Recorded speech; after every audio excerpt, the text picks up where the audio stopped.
నమస్కారం. Next news కి స్వాగతం. ఈనాటి వార్తా విశేషాలు. గత ప్రభుత్వం వ్యవస్థను నిర్వీర్యం చేసిందని రాష్ట్రంలోని పంచాయతీల్లో ఇక్కడ డబ్బులు లేవని డిప్యూటీ సీఎం పవన్ కళ్యాణ్ అన్నారు. తాడేపల్లిలోని పంచాయతీరాజ్ గ్రామీణాభివృద్ధి శాఖ కమిషనర్ కార్యాలయానికి ఆయన వచ్చారు. తొలిసారి కార్యాలయానికి వచ్చిన డిప్యూటీ సీఎంకు అధికారులు ఘనస్వాగతం పలికారు. Solid and liquid resource management పై కార్యాలయంలో ఏర్పాటు చేసిన ఫోటో ఎగ్జిబిషన్ ను పవన్ తిలకించారు.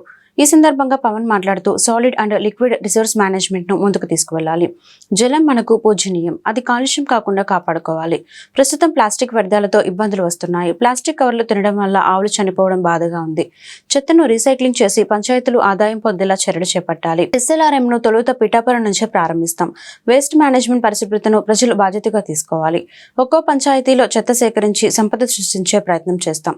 చెత్తతో ఏటా 2643 కోట్ల ఆదాయం తీసుకురావచ్చు. రాష్ట్రంలో 2.5 లక్షల మందికి ఉపాధి కల్పించేందుకు వీలవుతోంది. ఒక్క రోజులో పంచాయతీల దుస్థితిని మార్చలేం. మార్పు తెచ్చేందుకు కొంత సమయం పడుతుందని పవన్ వ్యాఖ్యానించారు. మీరు ఆ డిస్ప్లేలో చూస్తే రూప్స్ కట్టింది అంటే ప్రతిదీ అంటే మీరు ఒకసారి ఒక సాలిడ్ వేస్ట్ 12 గంటల లోపు కనుక చెత్తని కలెక్ట్ చేస్తే అది రిసోర్స్ అవుతుంది, అది సంపద అవుద్ది. కానీ మేము కొత్త ఉద్యోగాలు ప్రారంభించడానికి కానీ వీటన్నిటికీ కూడా మన పరిశ్రమలు వీటన్నిటికంటే కూడా సర్వీస్ ఓరియంటెడ్ ఎంత డబ్బు ఉంది అది ఈ సాలిడ్ లిక్విడ్ రిసోర్స్ మేనేజ్మెంట్లో పడేసిన ప్రతి చెత్త పనికిరాంది అనుకున్న మన ఇంట్లో నుంచి పడేసింది అది ఇంకో చోట సంపాదన అవుతుంది.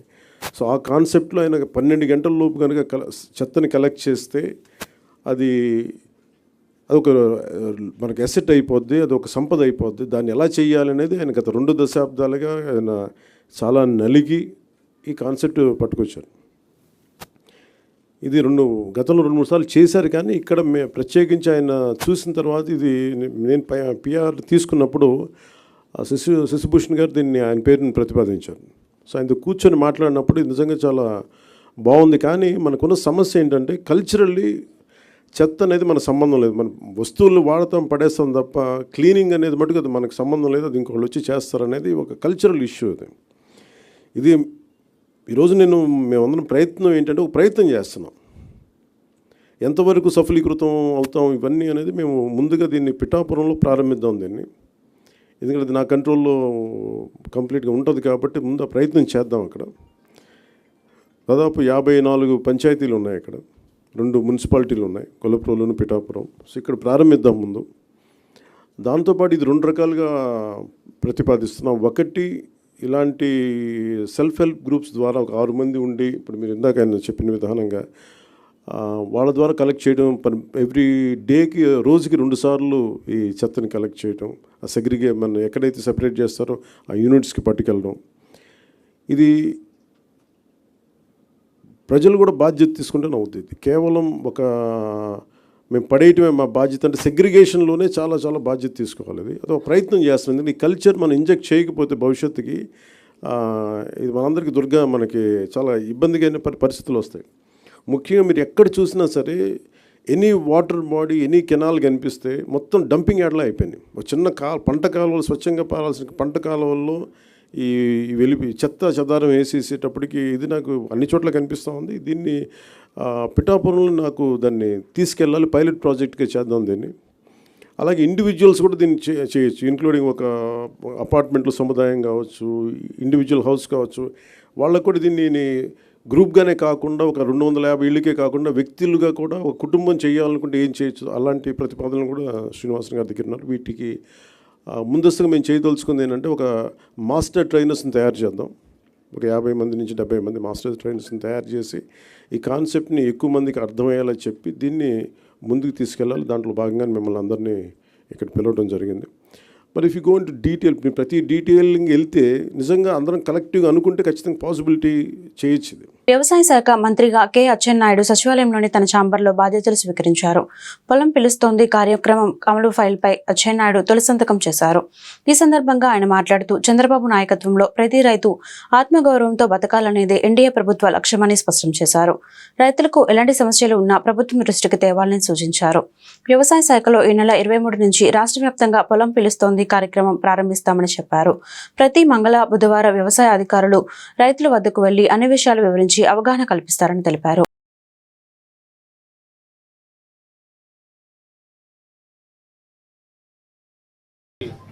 ఒక్కటంటే ఒకటి ఇవ్వలేదు.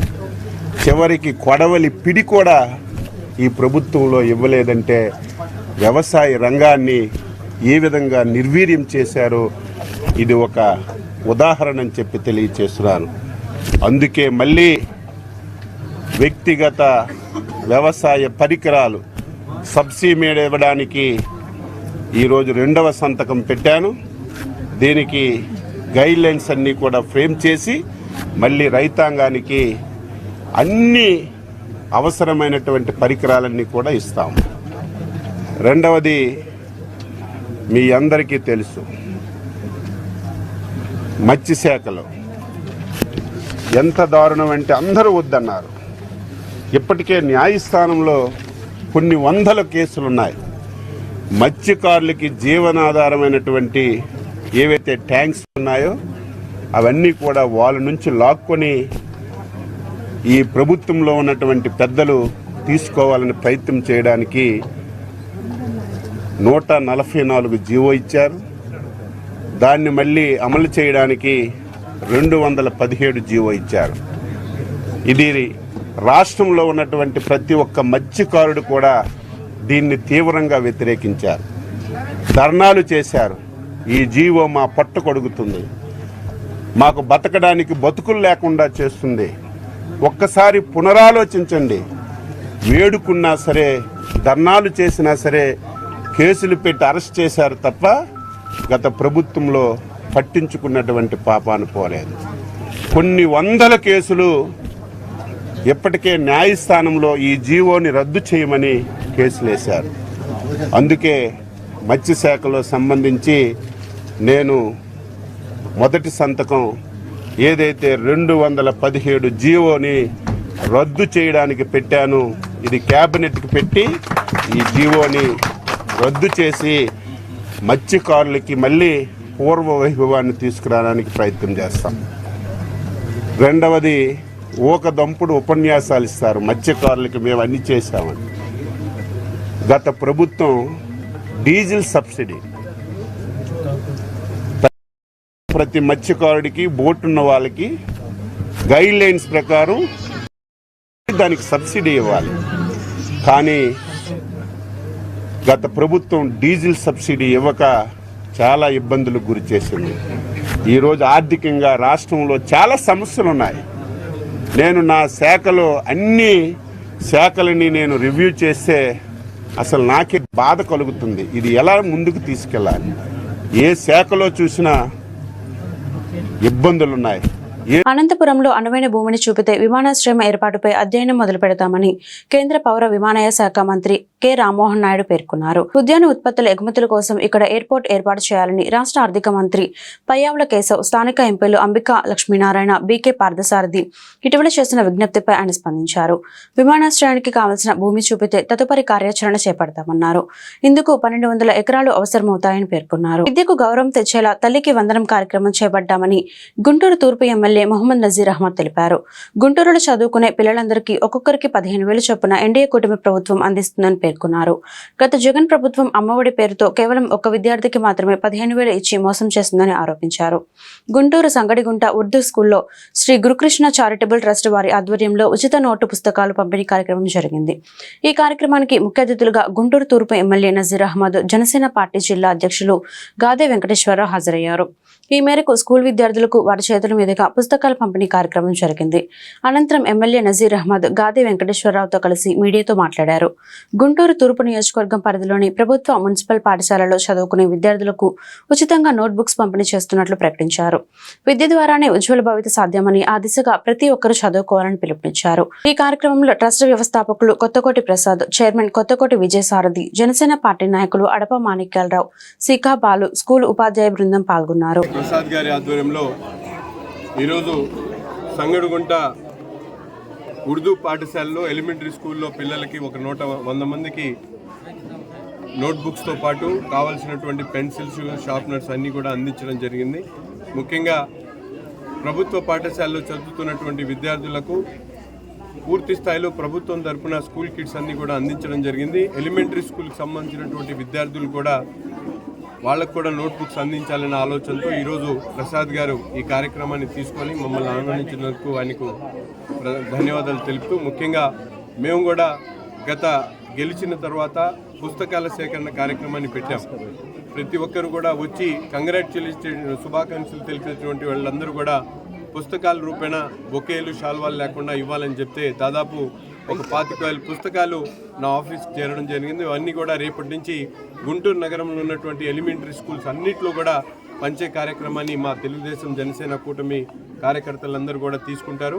ప్రతి ఒక్క ఎలిమెంటరీ స్కూల్ కూడా చదువుతున్నటువంటి విద్యార్థులందరూ కూడా ఒక 5 పుస్తకాలు ఇచ్చేటువంటి కార్యక్రమాన్ని గుంటూరు తూర్పు నియోజకవర్గంలో చేపట్టడం జరుగుతూ ఉంది. అందుకని ప్రతి ఒక్కరు కూడా పిల్లల్ని స్కూల్కి పంపించాలి. రాబోయేటువంటి రోజుల్లో ప్రతి పేటలో, ప్రతి డివిజన్లో కూడా స్కూల్ చలో కార్యక్రమాన్ని ప్రారంభించి స్కూల్ వెళ్లకుండా రోడ్ల మీద ఉన్నటువంటి ప్రతి పిల్లవాడిని కూడా వాళ్ళ తల్లిదండ్రులను కౌన్సిలింగ్ చేసి స్కూల్ పంపించేటువంటి కార్యక్రమాన్ని కూడా గుంటూరు తూర్పు నియోజకవర్గంలో చేపట్టబోతా ఉన్నామని చెప్పి తెలియజేస్తాం. ఈ రోజున గుంటూరు కార్పొరేషన్లోని సంగడగుంట ప్రాంతంలో ఇక్కడ ఉన్నటువంటి స్కూల్లో బుక్స్ పంపిణీ కార్యక్రమం గురుకృపా చారిటబుల్ ట్రస్ట్ తరఫున చేసినటువంటి ప్రసాద్కి ధన్యవాదాలు చెప్తూ, ఈ కార్యక్రమానికి హాజరైనటువంటి పెద్దలు ఎమ్మెల్యే గారికి నమస్కారాలు చెప్తూ, ఒక మంచి కార్యక్రమం గవర్నమెంట్ స్కూల్స్లో ఉన్నటువంటి పిల్లలకి బుక్స్ ఇవ్వాలనేది ఒక మంచి ఆలోచన. ఇప్పుడే చెప్పారు ఎమ్మెల్యే గారు కూడా, నేను కూడా గెలిచిన తర్వాత వచ్చిన వాళ్ళందరికీ కూడా చెప్పాను, నాకు బొకేలు, శాల్వాల బదులు బుక్స్ తీసుకురమ్మని. దాదాపు 25,000 బుక్స్, 30,000 పెన్నులు వచ్చినాయంటే నిజంగా ఒక మార్పు. మేము జనసేన పార్టీలో మా నాయకుడు చెప్తాడు, ఒక మార్పు రాజకీయాలు చేద్దామని. ఆ మార్పు మా తూర్పు ఎమ్మెల్యే నజీర్ గారి దగ్గర నుంచి మొదలైనందుకు నిజంగా ఆయనకి మా పార్టీ తరఫున ధన్యవాదాలు చెప్తున్నాను.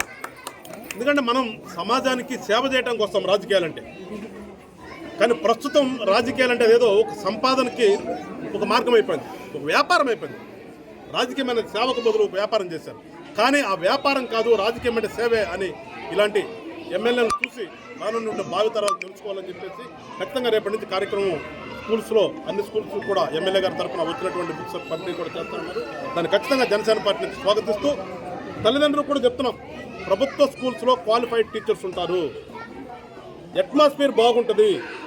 మీరు ఏదో చెప్తారనుకుని ప్రైవేట్ స్కూల్స్కి మీ పిల్లల్ని లక్షలు కట్టి పంపిస్తే అక్కడ పిల్లవాడి రుద్ది వాడికి మానసికంగా ఏ ఎబిలిటీ లేకుండా, ఎందుకంటే గవర్నమెంట్ స్కూల్ అనుకోండి గ్రౌండ్ ఉంటుంది, ఒక పీరియడ్ ఖచ్చితంగా స్పోర్ట్స్కి పెడతారు, ఒక పీరియడ్ వచ్చేసి బయట ఏమన్నా చదవడానికి పెడతారు.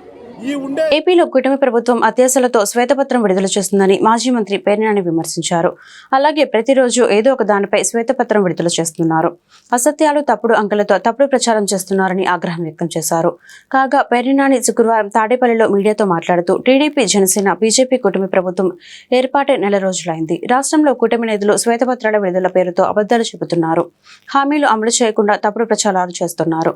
ఛార్జీలు పెంచకుండా నాణ్యమైన విద్యుత్ ఇస్తామన్నారు. ఇప్పుడు ఎక్కువగా బిల్లులు వేస్తున్నారు. ట్రూ అప్ ఛార్జీలు గురించి విలేకరులు అడిగితే నేనెప్పుడు ఆ మాట అన్నాను అన్నారు.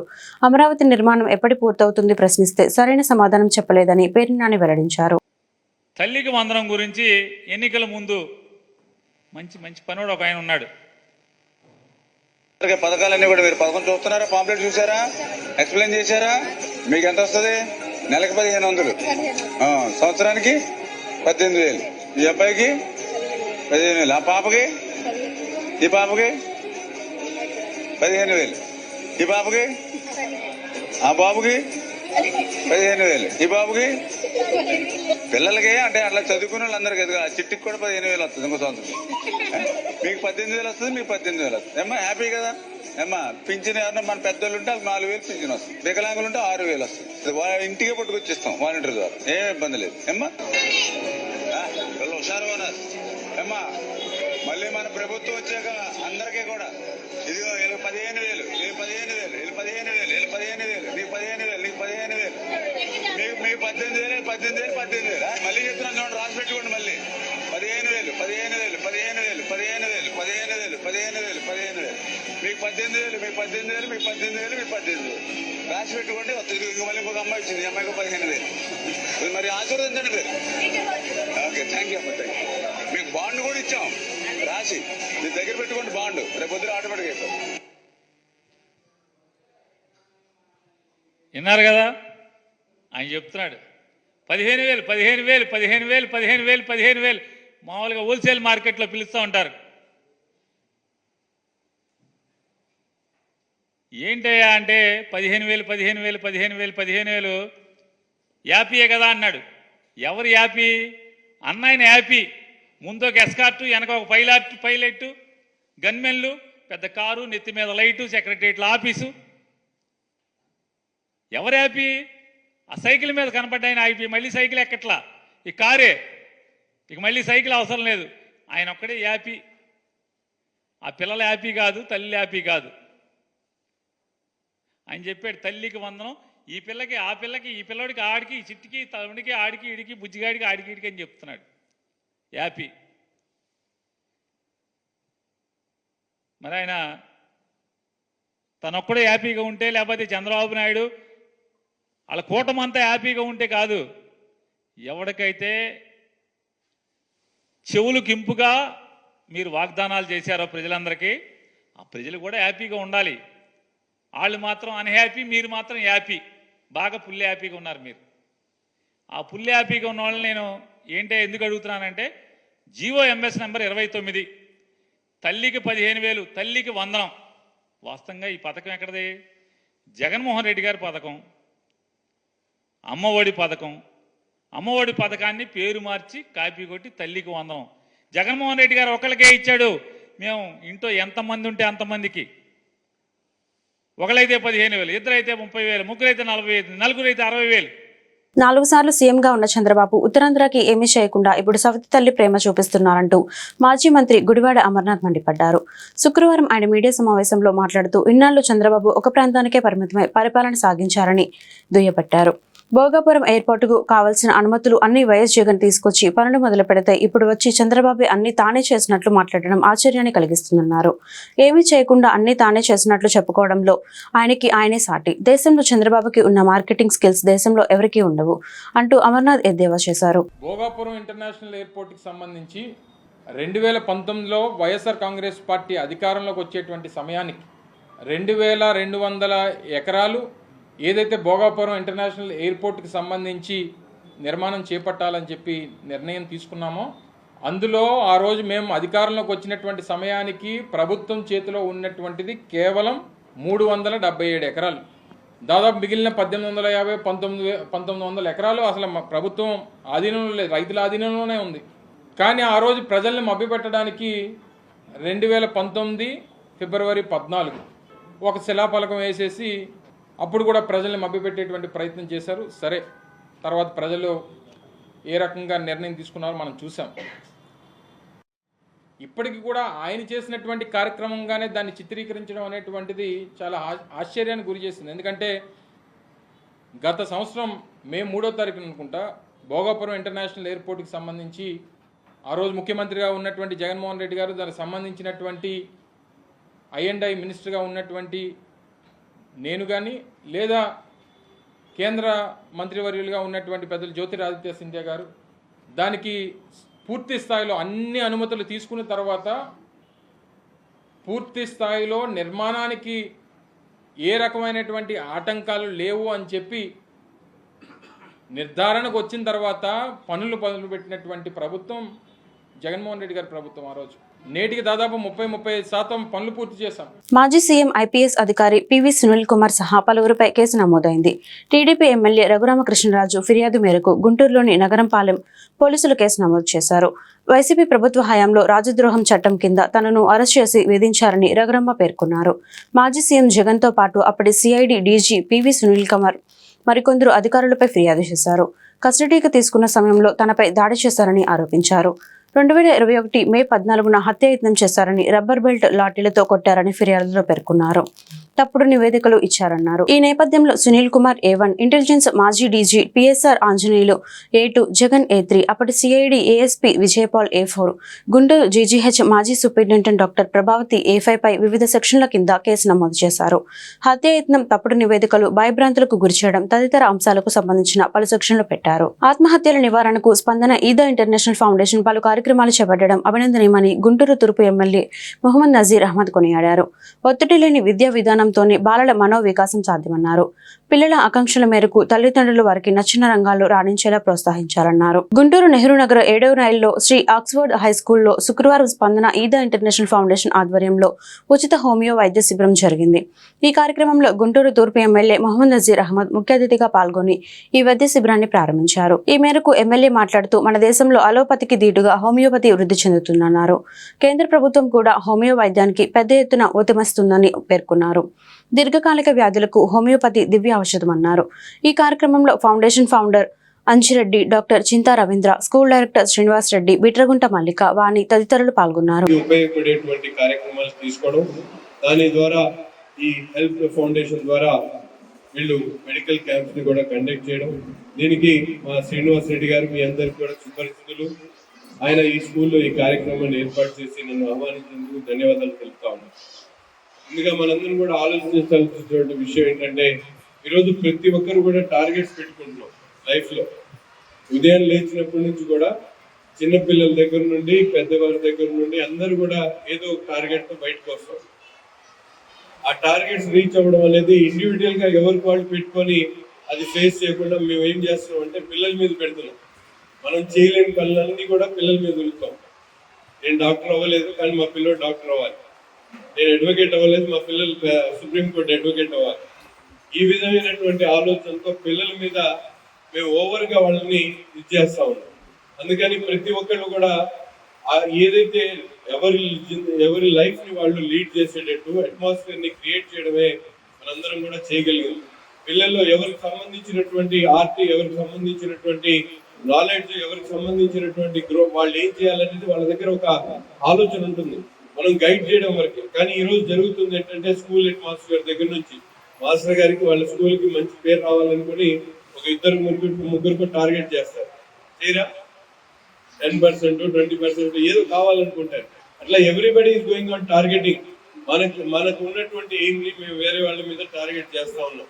అట్లా దానివల్ల ఏంటంటే, నాకు కూడా మా తల్లిదండ్రులు ఏదో అవ్వాలి, డాక్టర్ అవ్వాలి, ఇంజనీర్ అవ్వాలి. నేను రాజకీయాల్లో ఉండాలనుకున్నాను. గత 10 సంవత్సరాల నుంచి రాజకీయాల్లో ఎన్నో ఒడుగుదొడుగులు ఎదుర్కొన్నాను, ఎన్నో కష్టాలు పడ్డాను, ఎంతో లాస్ చేసుకున్నాను. కానీ at last I reach my goal. నేను అనేది ఏంటంటే, పిల్లలకి ఎవరికి వాళ్ళకి ఒక ఎయిమ్ ఉంటుంది, వాళ్ళు దానికోసం పరిగెత్తుతూ ఉంటారు, వాళ్ళ ఆలోచన విధానంతో వాళ్ళు ముందుకు సాగుతూ ఉంటారు. కానీ ఎదుటోడి టార్గెట్ ని మన మీద రుద్దడం వల్ల అతను మెంటల్లీ స్ట్రెస్డ్ గా ఫీల్ అవుతాడు.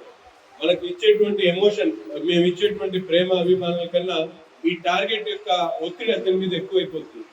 మన ప్రేమాభిమానాన్ని అనుభవించాలా లేకపోతే వాళ్ళ టార్గెట్ ని పూర్తి చేయాలని దాని మీద అతను చాలా డిస్కంఫర్ట్ గా ఫీల్ అయ్యి దూరం అవుతాడు. దూరం అయినప్పుడు ఆ ఎమోషనల్ టచ్ ని దూరం అయినప్పుడు పిల్లలకి వేరే దారి లేక వాళ్ళందరూ కూడా ఇటువంటి డిస్టెన్స్ కి ఫాలో అయ్యి ఎక్కడో చోట ఇటువంటి అటెంప్ట్స్ చేస్తూ ఉంటారు. సో మనం కూడా తల్లిదండ్రులు కానీ పెద్దవాళ్ళందరూ కూడా ఆలోచించాల్సిన విషయం ఏంటంటే, ప్రజలకు మనం పిల్లలకు అవసరమైనటువంటి అట్మాస్ఫియర్ ని కల్పించడం, వాళ్ళకి చేయగలిగి వాళ్ళు ఏదైతే కోరుకుంటారో దానికి కావాల్సినటువంటి మనకి ఎలిజిబిలిటీ, అంటే దానికి కావాల్సినటువంటి అట్మాస్ఫియర్ ని క్రియేట్ చేయడం అయితే పేరెంట్స్ చేయాలి. వాళ్ళకి ఎక్కువ టార్గెట్లు పెట్టి ఇబ్బంది పెట్టేటువంటి వాతావరణాన్ని మనం ఎవరిని కూడా ఆలోచించకుండా పిల్లలు ఏది చేయగలుగుతారో వాళ్ళ కోసం అవసరమైనటువంటి కార్యక్రమాలు చేసే విధానం మీదే మనందరం కూడా పేరెంట్స్ దాని మీద శ్రద్ధ వహించాలని చెప్పి కోరుకుంటా ఉన్నాం. రెండో ముఖ్యమైన విషయం, ఈరోజు డాక్టర్ గారు వచ్చారు. He is having very good ability. ఆయన హోమియోపతి మీద ఈరోజు చూస్తూ ఉన్నాం. ఇంగ్లీష్ మెడిసిన్ అనేది ప్రతి నిత్యం కూడా అందుబాటులో ఉంటుంది. ఎక్కడి వీధి చివరిలో ఎక్కడికి వెళ్ళిన మెడికల్ షాప్స్, డాక్టర్స్, ఆర్ఎంపీలు అందరూ ఉన్నారు. సో మనమందరం కూడా ఇంగ్లీష్ మెడిసిన్ మీద ఎక్కువ కాన్సన్ట్రేట్ చేస్తా ఉన్నాం. అంతర్జాతీయ వేదికగా ఆంధ్రప్రదేశ్ సేద్యానికి అరుదైన గుర్తింపు లభించింది.